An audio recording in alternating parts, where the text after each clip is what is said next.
Bantul kaya akan keragaman UMKM, dari kerajinan hingga kuliner. Nah, saya akan mengajak Anda mengunjungi sebagian pelaku UMKM yang ada di Kabupaten Bantul.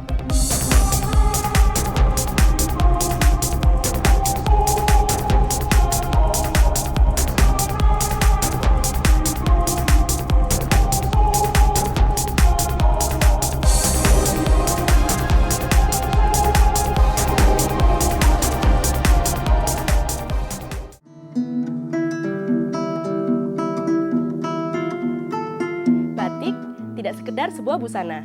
Sejak tahun 2009 lalu, batik telah diakui oleh UNESCO sebagai warisan budaya asli Indonesia. Tapi pembuatan batik gak gampang loh. Nah, gimana sih proses pembuatan batik? Mari kita lihat.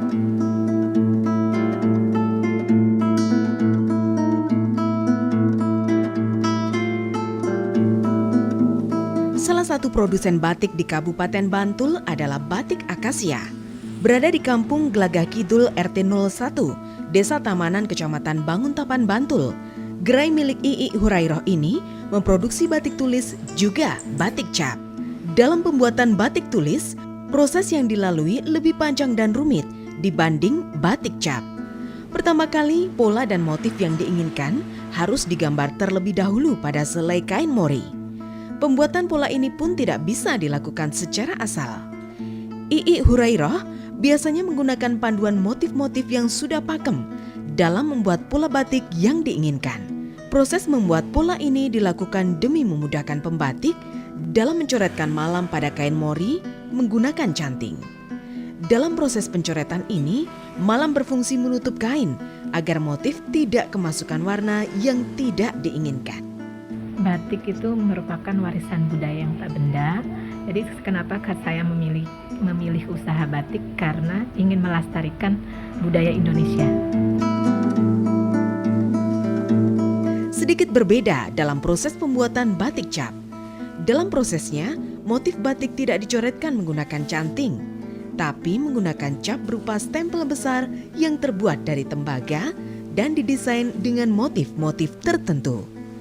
Alat inilah yang akan menempelkan malam atau lilin dengan cara menekan agar malam meresap pada lembaran kain mori. Keberadaan alat cap ini pula yang membuat pola dan motif bisa tergambar lebih rapi dan seragam.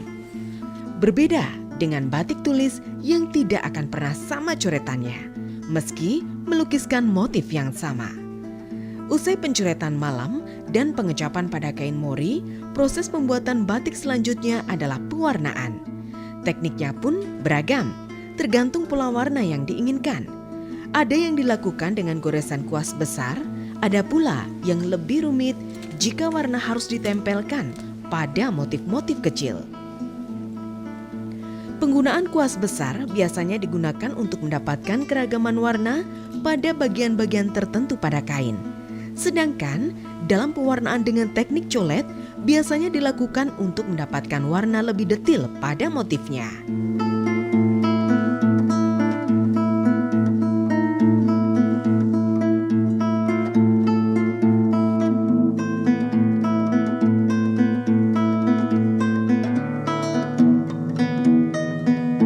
Teknik pewarnaan lainnya adalah dengan cara dicelup. Biasanya teknik pencelupan ini menggunakan bahan-bahan pewarna sintesis atau pewarna alam. Dalam pewarnaan alam, rata-rata bahan yang digunakan diantaranya kulit mahoni, kulit buah duku, jolawe, hingga indigo. Proses pewarnaan pun bisa dilakukan berulang kali, tergantung berapa warna yang diinginkan dalam sebuah kain batik. Proses ini memakan waktu panjang karena warna yang sebelumnya ada harus ditutup kembali dengan malam atau lilin. Bagi Ii Hurairoh, kain batik adalah busana yang tak akan pernah lekang dimakan waktu. Atas dasar itulah, ia berani menekuni usaha kerajinan batik meski harus bersaing dengan ratusan pengrajin batik lainnya. Ii meyakini pangsa pasar batik masih terbuka lebar karena permintaan kain batik pun tak pernah surut.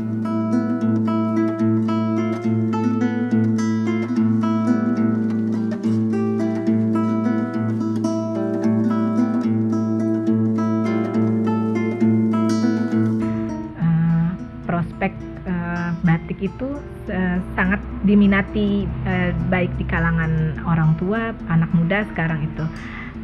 Selain di prospek di Jogja sendiri, sekarang batik sudah menyeluruh se-Indonesia ya, bahkan sudah sampai mancanegara. Apalagi setelah dikukuhkan oleh UNESCO pada tanggal 2 Oktober 2009 itu, jadi batik sudah mendunia gitu. Jadi prospeknya insya Allah ke depannya cukup bagus. Iik saat ini menjual hasil karyanya di gerai yang sekaligus tempat tinggalnya di Kampung Gelagah Kidul RT 01, Desa Tamanan, Banguntapan, Bantul. Namun tak sebatas mengandalkan pemasaran di rumahnya, ia juga kerap mengikuti beragam pameran dan bazar. Terlebih sebagai binaan Dinas Koperasi, UKM dan Perindustrian Kabupaten Bantul, Iik juga sering diikutkan dalam sejumlah pameran. Tak semata di wilayah Bantul maupun DIY. Pihak dinas juga mengikut sertakan dalam pameran-pameran di sejumlah daerah. Bagi kelas-kelas yang masih ada di rendah, kita panasi, kita perkuat, kita berikan dorongan, fasilitasi, dan kemudian dia akan tumbuh berkembang. Tetapi tidak kalah pentingnya setelah itu adalah fasilitasi pasar. Jadi produk yang banyak kalau tidak ada fasilitasi pasar tentu juga tidak ada perkembangan yang baik. Sehingga promosi-promosi itu harus kita ikutkan. Menekuni usaha batik tulis dan batik cap, bagi Iik Hurairah adalah bagian dari kecintaannya terhadap kain batik. Dan dari sinilah ia terus bertahan untuk tetap memproduksi kain batik dengan segala keragaman motifnya. Dari kain batik motif tradisional hingga motif-motif kontemporer. Harga yang ditawarkan pun beragam, tergantung kualitasnya. Namun sejauh ini ia memberi bandrol hasil karyanya dari 200.000 hingga jutaan rupiah untuk kualitas batik terbaik.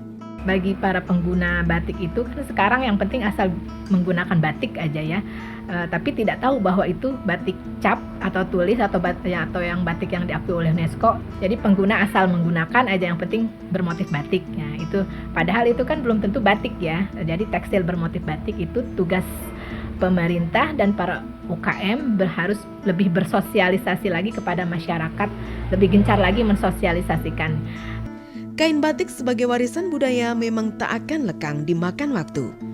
Pasar pun selalu terbuka dengan kian banyaknya konsumen yang menginginkan kain batik sebagai bahan busana. Peluang ini dipandang Dinas Koperasi, UKM dan Perindustrian Kabupaten Bantul sebagai celah untuk terus memajukan dunia usaha dan para pelaku UMKM. Dari sini keberadaan UMKM yang kian tumbuh dan berkembang untuk terus berupaya melakukan pendampingan dan bimbingan bagi para pelaku UKM di Kabupaten Bantul. Kami harus ada di tengah-tengah dari para UKM. Agar apa? UKM itu mempunyai suasana yang sejuk, bisa tumbuh. Agar tadi UKM-UKM yang tumbuh itu bisa di suasana yang bisa berkembang. Tidak kemudian yang besar memangsa kepada yang kecil.